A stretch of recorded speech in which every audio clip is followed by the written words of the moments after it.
छाई दूर के दूर पियो डास परी ओ के तरल चित्र ते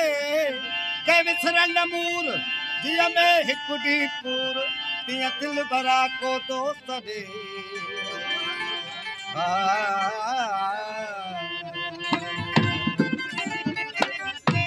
शेराता इश्क अमानत इश्क करामत इश्क हरक रचेदा इश्क अमानत इश्क करामत इश्क हरक रचेदा इश्क समुद्र दा छोला समझी इश्क है बाह बलेदा सूली ते मंसूर चढ़ा कर अते अनल हक अलेदा बेहर दी जात निराली अते इश्क अल्लाह बिलेदा राग बुध तरम दल गई सूफी थी सच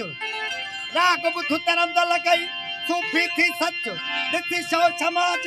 तू त परवाने बागुर पच कंध रखी ने कातते तू त आस का अदियच ओ सुना चीज लबा विच मच जो तू हां निकरन दर्द जा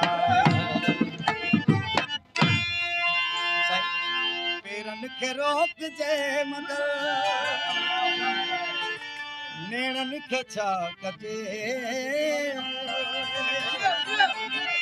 साईं ओ चुगली हरन त प्यार ते हाय ओ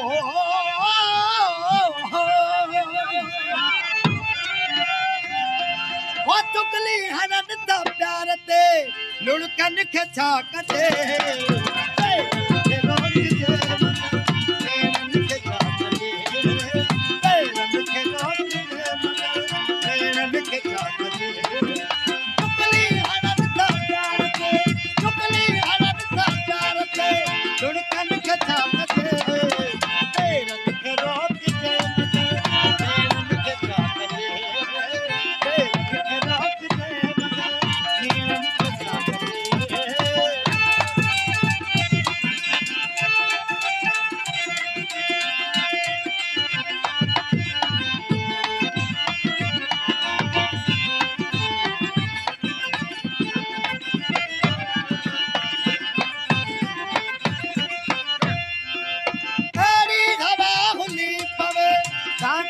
रत भरे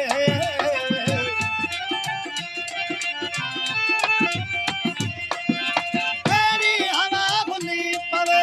ताकियत रत भरे धारन सामूदई वलियूं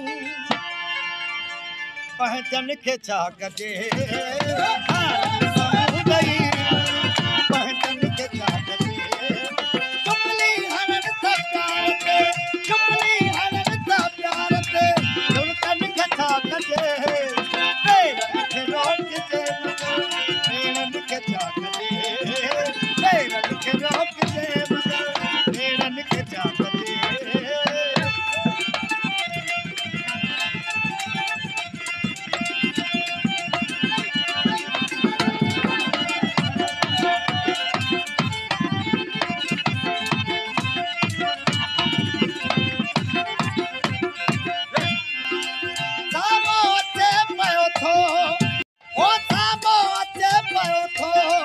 धड़कन लगी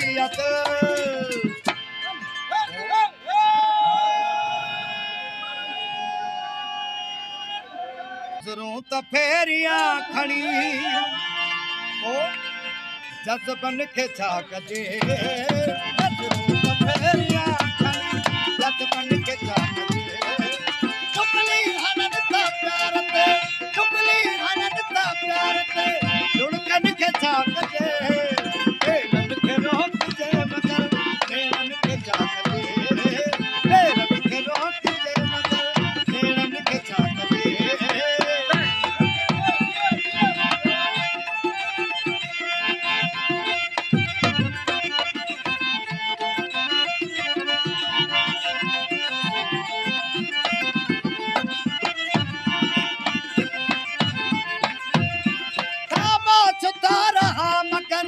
रात कॾे कॾे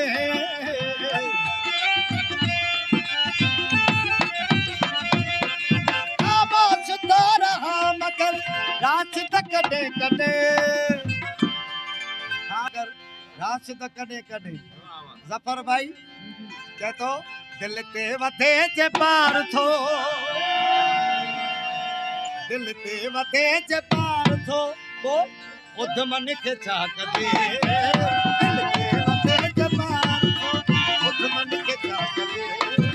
चुगली हणन था प्यार ते चुगली हणन था प्यार ते लुणकन खे छा